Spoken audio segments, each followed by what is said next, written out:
김성호, 원세훈 두 전 국정원장들이 자신들을 국정원장의 임명 강행 또는 문책론에도 경질하지 않는 보답으로 이명박 전 대통령의 억대 국정원 특활비를 건넸다.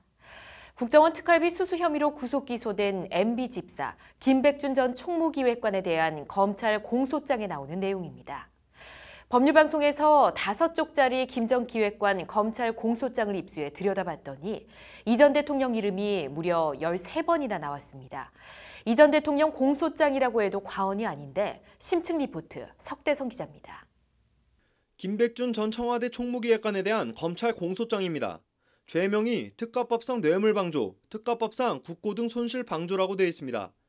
공소사실, 피고인과 관련자들의 지위, 니은, 대한민국 제17대 대통령 이명박 전 대통령을 지칭합니다. 국정원 현안에 대한 보고를 받고 지시사항을 하달하는 등 국정원의 인사, 예산, 조직 등 전반에 걸쳐 법률상, 사실상 막대한 권한을 가지고 있었다고 되어 있습니다. 디귿 제29대 국정원장은 이명박 정부 초대 김성호 국정원장, 리을 제30대 국정원장은 후임 원세훈 전 국정원장을 가리킵니다. 범죄 사실을 보면 이 전 대통령은 2008년 4월에서 5월경 국정원장 김성호에게 국정원장의 특수공작 사업비 중 2억 원을 피고인에게 교부해줄 것을 요구했다.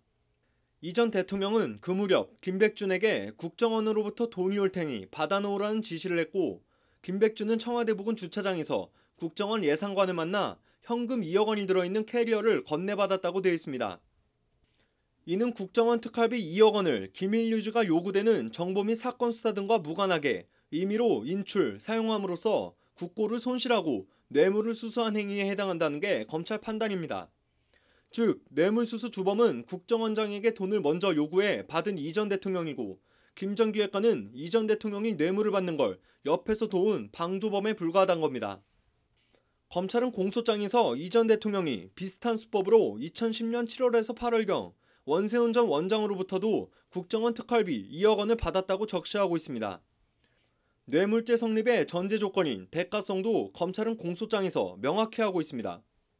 김성호 전 원장의 경우 청문회가 개최되지 못할 정도의 연이은 의혹 제기에도 불구하고 국정원장 임명을 강행해 준 것에 대한 보답으로, 원세훈 전 원장의 경우 국정원 운영 과정에서 발생한 문제로 인한 문책론에도 불구하고 국정원장직을 유지할 수 있게 해준 것에 대한 보답으로 이 전 대통령 요구에 응해 돈을 줬다는 겁니다. 김 전 원장과 원 전 원장 모두 향후 국정원장직 유지 및 인사, 예산 편성 등 현안과 관련해 이 전 대통령으로부터 각종 편의를 제공받을 것을 기대하면서 돈을 줬다고 검찰은 공소장에 적시했습니다. 종합하면 김성호, 원세훈 전 국정원장 모두 보답과 대가를 바라고 이명박 당시 대통령 요구에 응해 각 2억 원씩 모두 4억 원의 국정원 특활비를 전달했다는 게 김 전 기획관에 대한 검찰 공소장 내용입니다. 검찰은 공소장이 적시된 4억 원 외에 18대 총선, 청와대 불법 여론조사 등에도 수억 원의 국정원 특활비가 건네진 것으로 보고 이 전 대통령 관여 여부 등을 수사하고 있습니다. 수사 결과에 따라 이 전 대통령의 국정원 특활비 수수 액수는 더 늘어날 수 있습니다.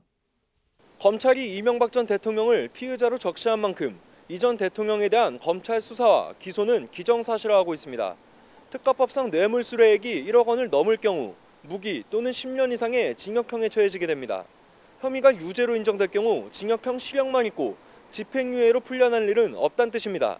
법률방송 석대성입니다.